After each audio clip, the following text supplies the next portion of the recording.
Hello, and thank you for tuning in to the Dandemonium podcast. If you still remember that I had a podcast, it's been so long. This isn't even going to be a full episode. I just need to try and get used to things once again and try to knock the rust off these wheels, know what I mean? So, this is going to be a little rant about the internet and virality.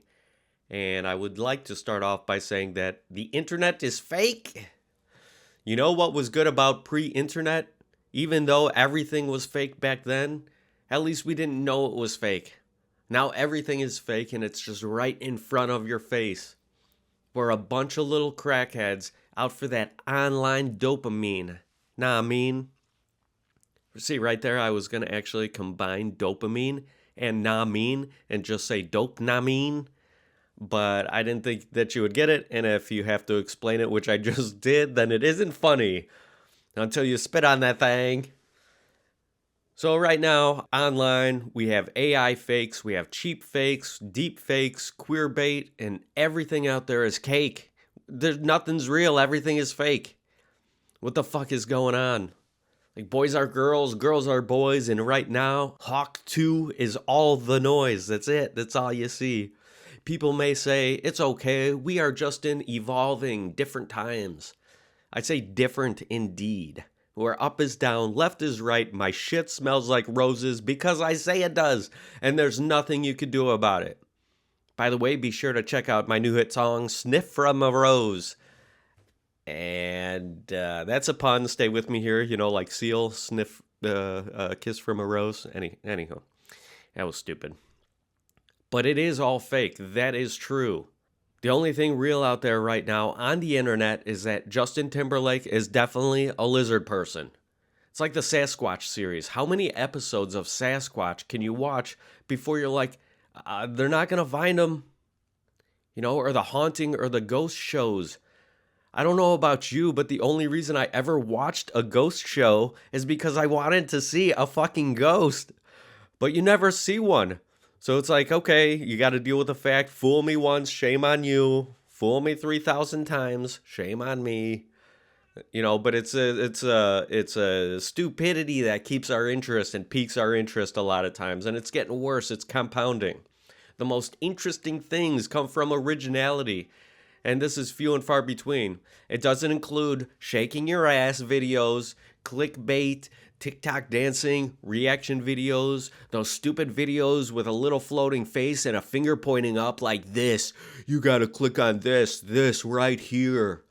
They always got that stupid look on their face, like surprised look or oh my god. Even using memes and GIFs are fun, but they're not original, unless you made it yourself, and even that is debatable.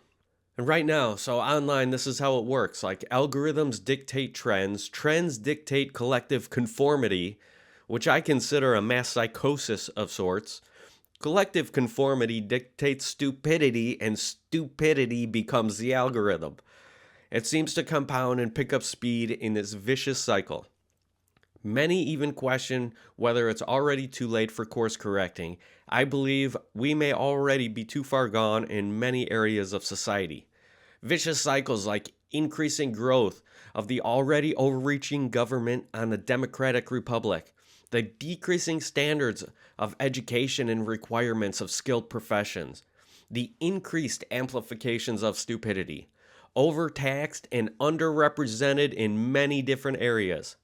They're trying to put out a fire somewhere else when your own home is burning down.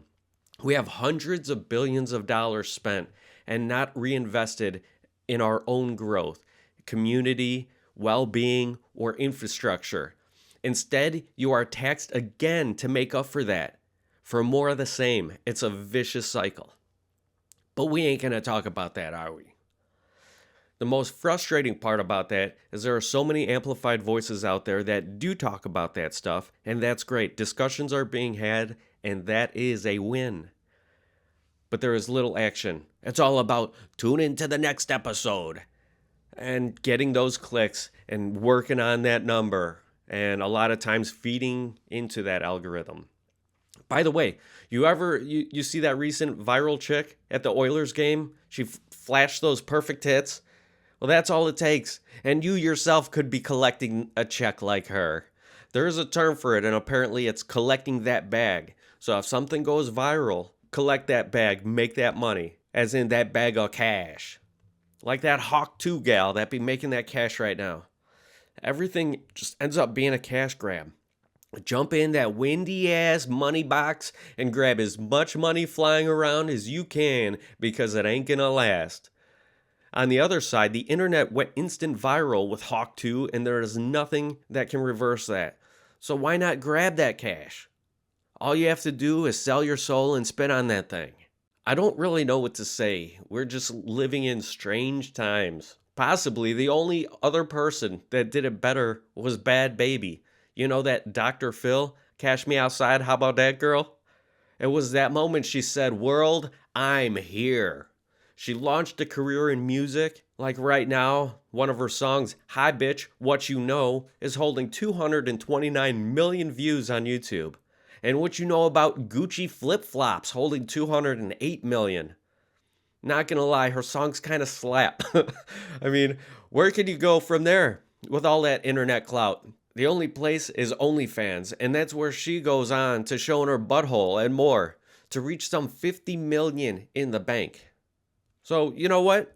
Maybe I got it all wrong and I don't know what I'm talking about. On second thought, go out there and get that Bhad Bhabie butthole bag.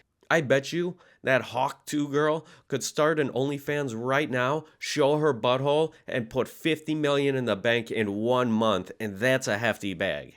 And that's all you gotta do. Apparently that's all you need.